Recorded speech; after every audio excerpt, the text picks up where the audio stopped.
중관학에서는 마음의 속박을 풀기 위해서는 서로 대립되는 개념, 또 속박하고 있는 매듭을 찾아야 된다고 했는데요.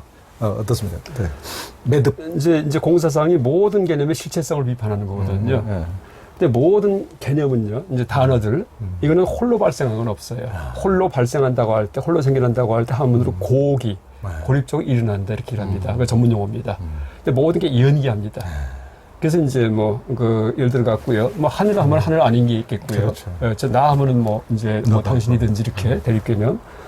그래서 이제 이 중관학에서 어떤 개념을 논파할 때, 어떤 개념이 공허하다, 실체가 없다는 얘기를 할 때는요, 그 개념 하나만 가지고서 실체가 없다, 논증 못 합니다. 그렇죠. 개념이 발생한 맥락이기 때문에 그렇죠. 큰 방을 논파할 때는요, 반드시 작은 방을 또 가져와서 논파합니다. 그렇죠. 그러니까 작은 방 때문에 큰 방이 되었다. 예. 작은 방을 제거하면 큰 방도 없어진다. 예. 이것이 있으면 저것이 있다. 이것이 없으면 저것이 없다. 예. 이런 식의 연기법입니다. 그렇죠. 이러면서 큰 방이 실체가 없구나 하고 알게 됩니다. 예. 큰 방이 공하구나 하고 알게 됩니다. 예.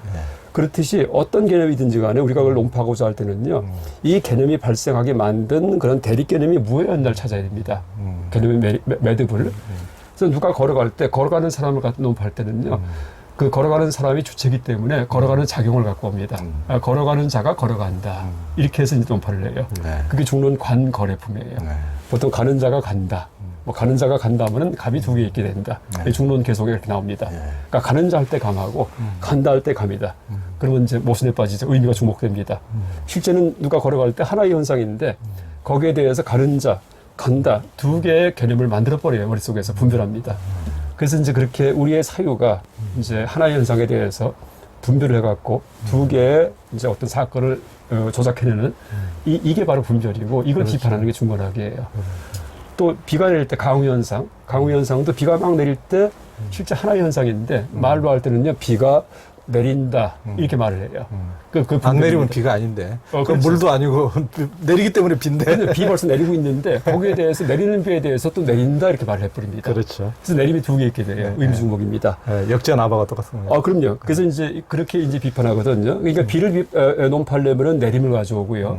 가는 자를 논파하려면은 가는 작용을 가져옵니다. 그래서 이게 비판합니다. 그래가지고서 비가 따로 있지 않구나. 내림이 없으면 비가 없구나. 또 내림도 따로 없구나. 비가 있어야지만 내림이 있구나. 이렇게 알면서 실체가 없다, 공하다 하고 자각을 합니다.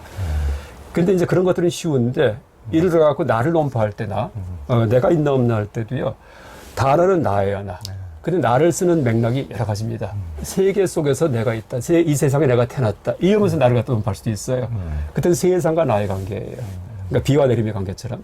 그게 아니고 나를 이루고 있는 구성요소, 내 몸뚱이, 생각, 의지 같은 것들 이런 게 모여서 내가 됐는데 내가 어디 있을까? 이럴 때는요. 온과 나의 관계예요.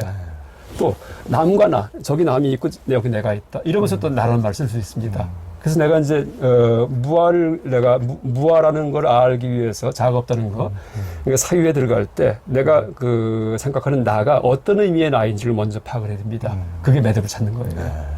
그래서 이제 내가 생각하는 게 세상과의 관계 속에서 난가 하면 세상과 나의 관계 속에서 나를 논파해야 됩니다. 그래서 세상 없이 내가 따로 있을 수 있는가? 아니에요. 세상에서 빠져나와서 내가 세상에 들어오고 이런 적 없습니다. 그러니까 세상 속에 내가 살아간다는 생각이 가짜구나. 하이데거가 사람에 대해서 던져진 존재 이렇게 얘기하거든요. 그게 엉터리 사고방식이에요. 그릇 속에 과일이 들어갔듯이 내 의지와 관계없이 나는 세상에 던져졌다. 실존주의 사고방식인데 근데 세상과 나가 나눠진 적이 있다면요 던져질 수가 있습니다. 근데 한 번도 세상과 내가 나눠진 적이 없어요. 근데 임의로 비와 내림을 나누듯이 세상과 나를 잘라가지고서 내가 세상에 내 의지와 관계없이 던져졌다. 세상에 무언가 존재란 무엇인가 이러면서 실존주의가 시작합니다. 그래서 제가 실존주의 비판 많이 해요. 그게 이제 전혀 관계없는 이제 세상과 무관한 그런 분별을 미리 내가지고서 그 다음에 이제 그 분별에 대해서 심각하게 고민하는 이제 그런 사유의 기록이 어떤 실존주의 철학자의 저술에 많이 나온다 이렇게 생각합니다. 그래서 이 매듭은 그 연기의 매듭을 이제 찾는 거고요. 연기의 매듭은 꼭 한 가지만 있는 게 아니고 이제 또 단어 가지고서 연기의 매듭을 찾을 수 있는 게 아니고요. 그 단어가 의미하는 바가 무언가를 알아야지만 그 매듭을 찾아가지고서 두 가지를 다 이제 실체가 없다, 공하다 이렇게 논파할 수 있습니다. 네.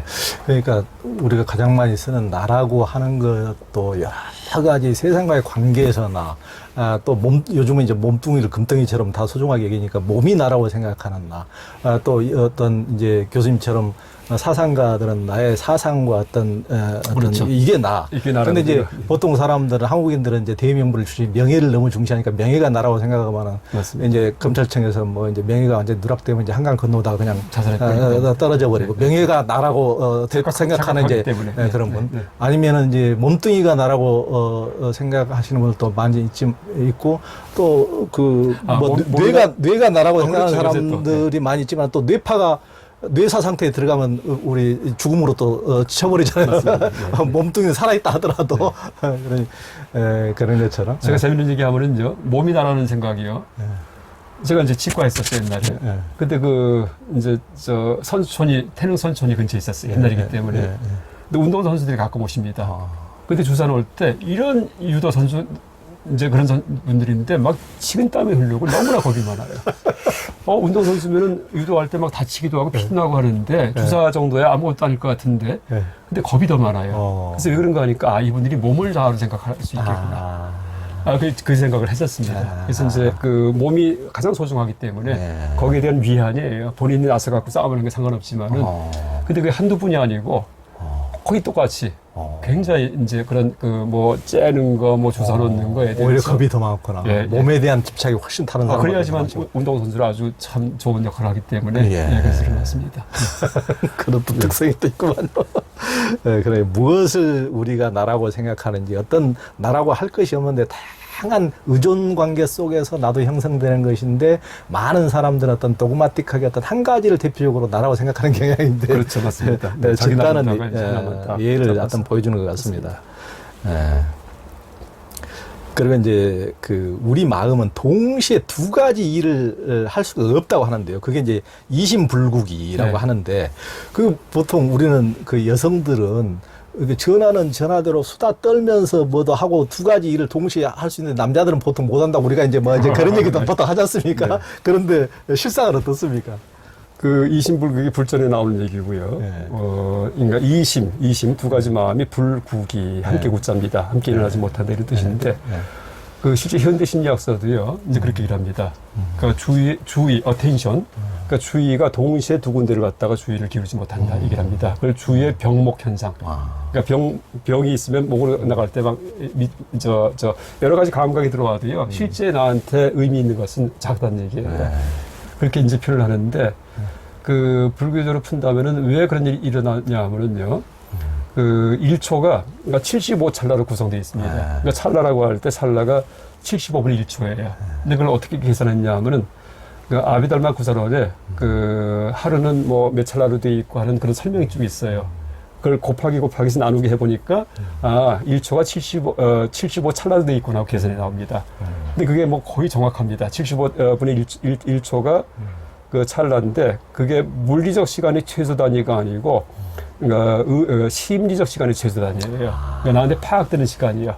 물리적 시간은 더 잘라지거든요. 1000분의 1초 뭐 더. 근데 심리적 시간은 75분의 1초보다도 더 짧은 시간에 일어난 사건은 나한테 파악이 안 된답니다. 근데 실제 또 요새 보니까 그렇다고 얘기하더라고요. 영화 필름 같은 경우에 23장인가가 1초에 들어가거든요. 이거는 23분의 1초만 장면 집어넣더라도 매끄러운 장면처럼 이렇게 보입니다. 그렇죠. 근데 애니메이션 만들 때, 만화 영화, 이때는 24장 안 된답니다.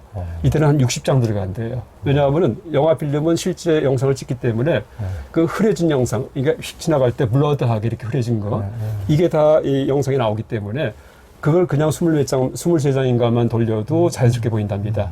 근데 애니메이션 만화 영화는 하나하나가 다 정지 영상이기 때문에 24장 돌리면은 끊어진대요. 제품 영화처럼.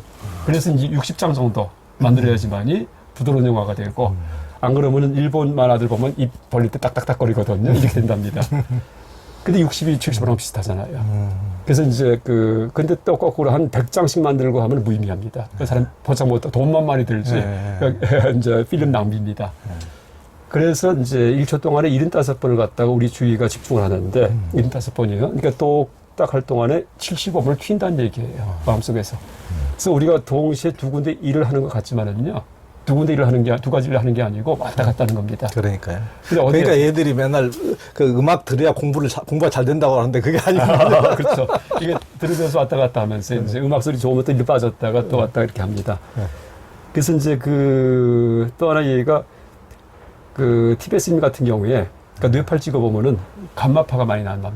그러니까 티베 밀교 수행자. 그러니까 이제 무슨 얘기냐면 뇌파가 무슨 신비한 게 아니고요. 이제 심지운동 할 때 보면은 심지운동에서 이렇게 전압이 뛰잖아요. 근데 뇌도 전기를 측정해 보니까 여기에서 몇 볼트 이제 전압이 올라옵니다. 그래서 그러니까 이제 저 테스트기인가에서 전압 재는 기계 있거든요. 그러니까 그런 거와 비슷한 거를 한쪽은 귓볼 같은데 여기는 전기가 안 나와요. 목 뒤 같은 데다가 딱 꽂아버리고 하나는 뇌에다 딱 머리에 대면은요. 그러면 바늘이 떤답니다. 바늘이요. 딴데 여기다 대고 뺨에다 대면은 바늘이 안 떠는데 꼭 머리 주변에만 대면은요. 그게 뇌파예요. 그러니까 뇌에서 이 두피로다가 계속 전기가 올라오는구나 하고 알게 됩니다. 그걸 한스 비르거라는 사람이 1차 대전 때 이제 발견을 했는데 근데 그게 평소 생활할 때는 1초 동안에 12번 내지 20번을 떠요. 그리고 눈 감고 있을 때 제일 처음에 발견된 뇌파가 눈 감고 있을 때입니다. 눈 감고 있을 때 이때는 8번 내지 12번이에요. 그러니까 제일 처음에 발견 순서에 따라 갖고 알파파. 그러니까 제일 처음에 눈 감고 있을 때 발견한 뇌파를 알파파 불렀고요. 눈 뜨고서 찍은 거를 베타파 이렇게 해서 이제 알파 베타 감마 델타 이렇게 번호를 붙였습니다. 그랬는데 감마파가 뭐냐면은 30번 내지 100번을 떠는 거예요. 빠르게. 근데 티베스인들이 그게 많아요. 그래서 이제 그거를 신기하다고는 신비한 게 아니고요. 티베스 수행자는 밀교 수행하는데 밀교 수행이 분주합니다. 굉장히 바빠요. 왜냐하면 비주얼라이제이션, 부처님 영상을 새기고 길을 돌리고 막 하다 보니까 굉장히 주의가 막 왔다 갔다 합니다. 또 하나가 동시통역사 같은 경우에 이름은 이제 감마파가 나옵니다. 동시통역사는 들으면서 또 해석하면서 말을 해야 되거든요. 그래서 이제 우리의 마음이 이렇게 뇌에서 이렇게 진동을 하면서 이제 남의 거 듣기도 하고 또 내가 말을 하는데 가기도 하고 듣기도 하고 말을 가기도 하고 훈련하면은 이제 능숙하겠죠. 그래서 동시에 두 가지 일을 하는 게 아니고 듣는 거, 보는 거, 말하는 거 이런데 1초 동안에 75번을 쳐가면서 이렇게 구성을 해가지고서 마치 동시에 이제 여러 가지 일을 하는 것처럼 착각을 하게 만든다. 이렇게 얘기할 수 있겠습니다. 그래서 우리의 마음은 한 찰나에 이제 그냥 한 군데만, 한 스파트에만 머문다. 이렇게 얘기할 수 있겠습니다. 그러니까 원타임 원포인트. 오직 그게 이제 실제 우리 마음인데 그렇죠. 우리는 동시에 다양한 걸 보고 듣기도 하는 줄 알지만은 그게 그렇죠. 아니라 볼 때는 보는 것만, 그렇죠. 들을 때는 들은 것만. 그러니까 우리 마음이 집중할 수 있는 것은 맞습니다. 온타임 온포인트. 그냥 우리가 이제 그냥 그러니까 짐작하더라도요. 그 진화 과정에서 원래 단세포였거든요. 근데 이 세포 덩어리가 다닥다닥 붙은 거 아니에요. 그 단세포에 마음이 하나뿐이 없습니다. 그랬는데 두 개가 되면 왔다 갔다 하겠죠. 그렇죠. 세 개 되면 세 군데 왔다 갔다 하고요. 이러면서 이제 이 다세포기 때문에 무슨 마음이 동시에 두 군데 있는 게 아니고 이 분주하게 이제 주의 기울이는데 를 관여하다 보니까 그래서 이제 이 동시에 여러 가지를 하는 것처럼 우리 착각을 한다 이렇게 보겠습니다. 우리는 통상 몸은 몸이고 마음은 마음이라고 이제 별개로 여기는 경향이 있는데요. 정말 그런가요? 마음 없는 몸이 존재할 수 있습니까? 서울대 철학사 또 몸 없는 마음. 연구소에서 이제 마음에 대한 철학적 성찰이라는 그런 기획을 강의 기획을 해가지고 한 몇 년을 걸쳐갖고 서양 철학서 얘기하는 마음에 대한 철학적 성찰, 그 다음에 동양 사상. 근데 불교는 좀 양이 많기 때문에 불교를 또 따로 떼가지고서 또 그렇게 강의 기획을 했습니다. 그때 제가 이제 중관학서 얘기하는 이제 마음에 대해서 발표했는데 그때 이제 정밀하게 마음과 물질의 관계에 대해서 쭉 찾아보니까 일단 마음과 물질은 우리 몸뚱입니다. 마음은 여기서 지금 작동하고 있죠. 또 더 이제 구체적으로는 뇌와 마음의 관계 이렇게 됩니다. 뇌와 마음의 관계. 근데 상상에서 추정하는 거 말고 내가 체험한 거, 실제 체험한 거 중에서 마음만 따로 있었던 적이 내가 있었던가? 보니까 없어요. 잠을 잘 때도 내가 살아 있었고. 그렇죠. 그다음에 그럼 나와 무관하게 물질만 따로 있는 게 있었던가? 이것도 상상을 할 수 있지만 내가 체험할 때 물질만 따로 있어요. 내 마음이 관여 안 해요. 이건 없어요. 그렇죠. 왕양명이가 왕양명. 이제 마음이 다 만든다는 얘기를 하니까 그러면은 내가 보지 않을 때 저 산에 펴 있는 꽃은 뭐냐 하고 물으니까 귀적 얘기했거든요. 고요함으로 돌아간다 이렇게 했었습니다. 근데 그 식으로 내가 보지 않는 물질은 물질이 아니에요. 그거는요. 그러니까 한 번도 물질과 마음이 분리된 거를 본 적이 없어요.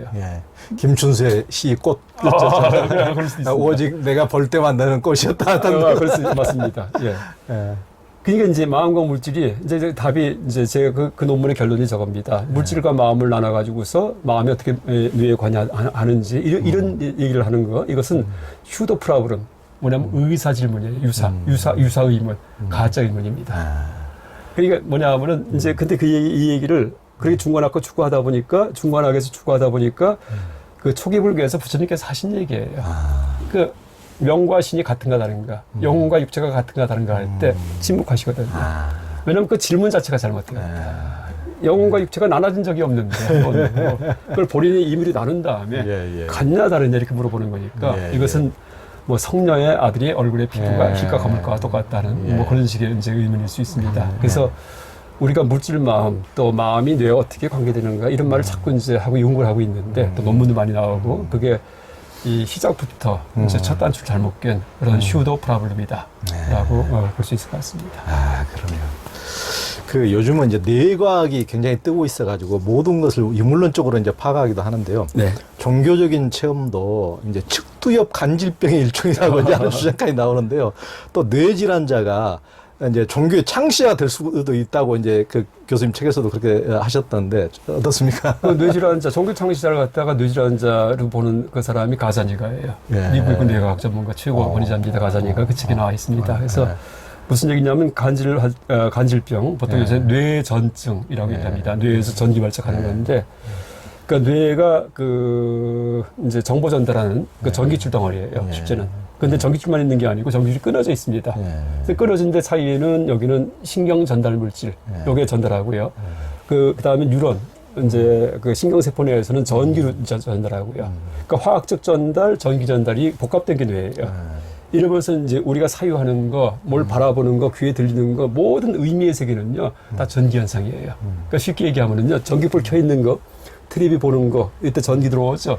번개 치는 거 전기죠. 이거하고 우리가 의미를 떠올리고 생각 떠올리고 말을 하고 소리 듣고 몸 움직이고 이게 다 같은 현상입니다. 전기 현상입니다. 그래서 생각하는 게 혈관 현상도 아니고 림프 현상도 아니고 무슨 호르몬 현상도 아니고 전기 현상이다 하고 보면 되겠습니다. 근데 이제 뇌전증이 간질인데 이제 뇌에서 전기 신호가 이렇게 이제 이동할 때 약 70mV 정도가 발생한답니다. 70mV. 그러니까 1000분의 70V니까 100분의 7V예요. 뇌에서. 근데 선천적으로 뇌에 조금 기형이 있든지 이러면은 합선과 누전이 일어납니다. 뇌에서. 이게 간질병이에요. 아니면 뇌종양이 생겨가지고서 어느 부분에 뇌신경이 막 녹으면서 그 피복이 벗겨집니다. 그러니까 피복이 기름기, 그러니까 수초라고 해서 뇌신경을 지방질이 둘러싸고 있거든요. 합선되지 않기 위해서. 근데 이게 벗겨지면 합선이 일어납니다. 이러면서 이제 높은 볼트의 전기가 확 발생을 해요. 그러면 그 높은 볼트가 발생하면은요, 그게 옆에 것만 전달하는 게 아니고 다른 데도 막 전달해갖고 이런 이제 전기 통할 때 이 벽 같은 데 만지면 확 찌릿할 때가 있어요. 그렇죠. 왜냐하면 너무나 이 볼트가 강하면은요, 옆에까지 막 뚫고 갑니다. 그게 바로 간질이에요. 그래서 운동신경이 있는 곳까지 전기가 퍼졌을 경우에 몸을 떱니다. 쓰러져 가지고요. 이걸 대발작. 그랜말 에필랩시 이렇게 얘기합니다. 대발작. 근데 그런 간질만 있는 게 아니고 소발작이 있어요. 이건 남들이 눈치 못 채요. 근데 약간 전기가 튀어요. 근데 근육세포 이제 있는 데까지는 이제 다시 말해 뇌의 전두엽 쪽은 운동과 의지고요. 이 뒤쪽은 감각과 인지를 담당하거든요. 근데 전기 신호가 앞에까지 튀어가면은 몸을 떨어요. 여기에 근육 운동 중추가 있기 때문에. 근데 뒤하고 축두엽만 전달될 경우에는요, 몸은 가만히 있습니다. 그 대신 뒤쪽에 시각 중추가 있고, 옆에 청각 중추가 있기 때문에 무슨 소리가 들리고 뭐가 보입니다. 갑자기. 이게 이제 소발작. 그러니까 그걸 뿌띠말 에필랩시. 그러니까 프랑스어로 뿌띠 부르주아 할 때 소부르주아. 그러니까 소발작 이렇게 얘기를 합니다. 뿌띠말 에필랩시 이렇게 얘기를 합니다. 근데 소발작 환자 같은 경우는 남이 눈치 못 채요. 근데 갑자기 이렇게 앉아있다가 멍합니다. 그러다 깨어나요. 그리고 기억을 잘 못해요. 아니면 이 길 가다가 갑자기 세상 풍경이 확 달라져요. 너무나 황홀해요. 막 불타는 것처럼. 이러다가 싹 없어져요. 근데 남들한테는 안 보입니다. 그래서 이제 고호 같은 경우도 예, 예. 혹시 그런 질환이 있지 않았나 이렇게 추정을 해요. 또 정말 그런 질환에 대해서. 딱 감이 오네요. 네, 네. 지금 고고가 보는 세계는 정말 환상적인 전혀 다른 세계. 대단합니다. 모든 게 이제 빛나는 그림이요. 네. 그래서 이제 예술가 중에 이제 그런 분들이 있었고 또 하나가 그 종교 성향이 있는 사람들한테 그런 소발작이 올 경우에 이때는 이제 소리가 들리기도 하고 이제 종교적 성전에 성원들 그 다음에 이제 뭐가 나타나 보이기도 하고 이렇게 합니다. 그래서 내가 봤다. 그 사람은 거짓말하는 거 아니에요. 진실이에요. 그분이 진짜 그런 이 옛날 성자가 나타나서 나한테 말하는 걸 봤고 소리가 들렸어요. 근데 남들은 아무도 못 보고 있죠. 나한테만. 왜 소발작이기 때문에. 이럴 경우에 받았으면 성전이 돼요. 마호메트 뜻 같은 경우에도 그 알라 얘기 듣고선 쓰러졌다는 얘기 나옵니다. 그러니까. 그렇죠. 그 다음에 뭐 최재호 선생 같은 경우에도 이제 그런 쓰러졌다는 이력 가끔 써 있습니다. 그 얘기도.